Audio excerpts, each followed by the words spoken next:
I produce music full-time. This YouTube thing is really just a hobby for me with the hopes that somebody will watch some of my videos and get inspired. So as a full-time producer, I have to finish a lot of projects because there's a lot of people depending on me.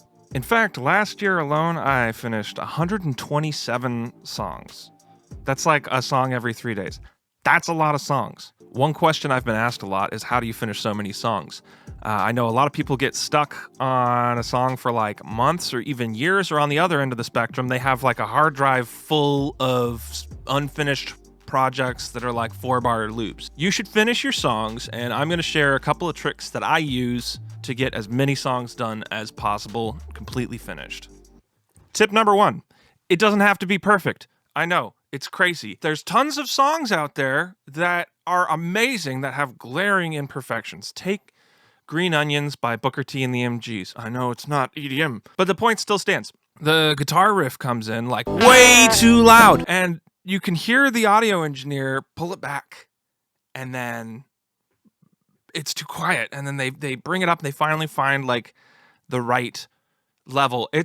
But the song's glorious. In some Linkin Park songs, you can hear like vocal edit clicks.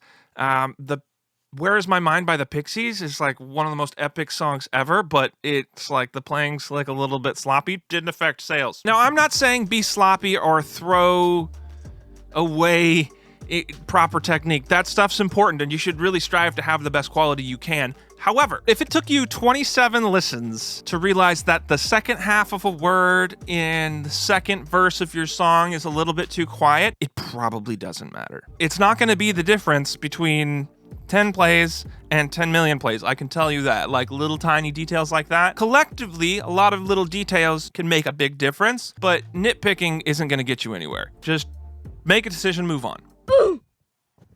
Learn to embrace imperfections as part of your originality. At some point, it is good enough.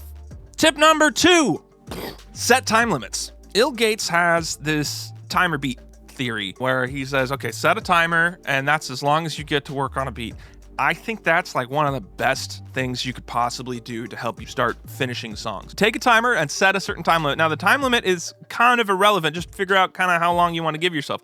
Maybe you give yourself 2 hours. Maybe you give yourself 20 minutes. Maybe you give yourself 40 hours to finish a song. But basically, while you're working on that song, you start the timer, and as soon as that timer goes off, you're not allowed to make any more changes. That's it. Boop, done. You're done. Set hard deadlines for yourself and finish the song. And if the song's not done in that time, delete it. Don't keep a million projects on your hard drive. Cut the fat. Get rid of some stuff that if you listen to it and you're like, this isn't that good, but just delete it. Just delete it. It'll be better if it's gone. So speaking of that, we're going to go into tip 3. 3. Learn to commit. Back in my days, we didn't have Tinder. You had to meet a lady at some sort of social gathering and take her out to dinner a bunch of times and make a commitment before she finally lets you fuck. The point is, in this world of DAWs and super easy editing and immediate recall and data storage, it's very tempting to leave stuff in your projects in a state where it can be modified later. So you can go back and make changes, like leaving your tracks in MIDI form with the VST plugin going on. You couldn't do that with tape. In fact, I would argue that the sound of tape that everybody adores so much has more to do with the fact that tape is such a pain in the butt to work with than it does with the sound of tape itself. And no, don't get me wrong, tape has wonderful sound. It adds harmonics and distortion and noise. But when everything was going to tape, a lot of decisions had to be made before they hit record. They had to know what parts were going to be played, what those were going to sound like, if it was going to be compressed on the way in, what the tone was going to be. Before they hit record, they have to figure out all of this stuff and have the vision of the final goal in mind right up front. They had to think ahead and stick with it, because once it was recorded, that was that. Sure, you could go back and edit with a razor blade and a 2x4, but that was risky, and it degraded the sound because you had to go down to tape generation. Not as good as just like deciding what they were going to do and doing it. Capturing something and sticking with it. You can't be like, I'm going to go back. You could do that. It was outrageously expensive, though. Much respect to the engineers that edited with a razor blade and a 2x4, though. Y'all crazy. So You can flatten your MIDI parts, compress on the way in if you have a hardware compressor. Pick a sound and stick with it. Bounce it and move on with your life. Just bounce it, move on. The point is, take the temptations of going back in time away for a while. Plus, your CPU will thank you if there's a bunch of audio going on and all the MIDI's flattened. Try it out. Tip number 4, lay the song out as soon as possible. You want to make broad strokes to the song as soon as possible. And by broad strokes, I mean lay that sucker out like immediately. As soon as you have a general idea of what's going on, get a skeleton put together. You don't want to get stuck in loop mode. We've all been stuck in loop mode. Get out of that by arranging that sucker like right away. Like, it's really easy to dive into a drop and work on it forever until you absolutely just lose your vision of where the song is supposed to be at. Try not to do that. Just as soon as you're like, oh, hey, I kind of got an idea for a drop, lay out the rest of the song. You don't have to have all the parts laid out, but like decide, like, do you want 2 choruses, 3 choruses? Where the verse is going to go? Lay out your intro and outro. Do you want a breakdown? Do you want a bridge? Where are those going to go? And I highly suggest using track markers to make yourself a roadmap in your DAW of how the track's going to be. If you don't have anything to put in those sections, just put a kick drum and markers. Like, kind of lay out where everything's going to go. And then once you have the drop kind of where it's okay, then now I need to work on this section and work on this section. Have that kind of figured out as early on in the process as you can. All right, number 5. This one's kind of spicy, and it personally took me quite a bit of time to sort of come to terms with this myself. Not every song is going to be a hit.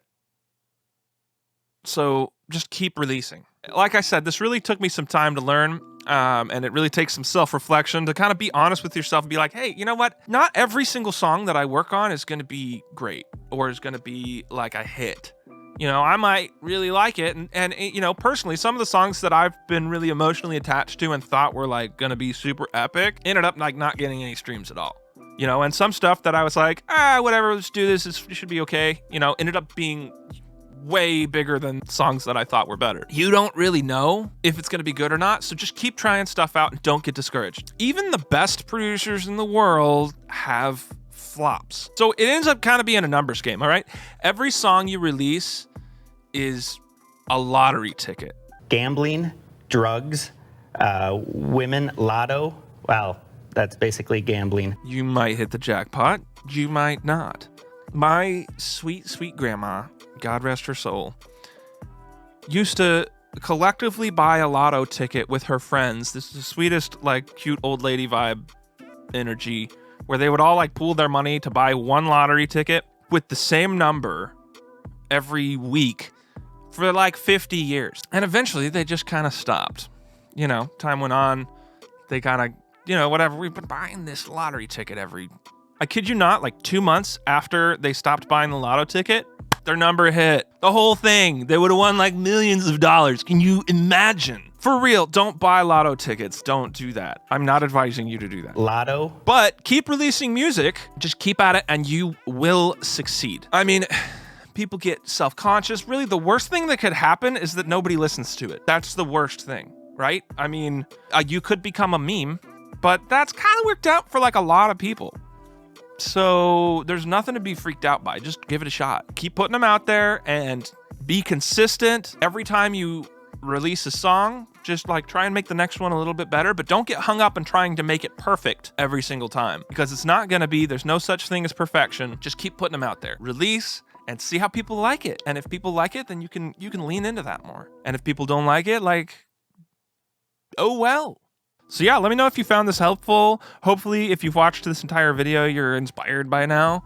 And if you have any questions or you have your own tips on how to finish tracks, go ahead and drop them below. And I'll see you later.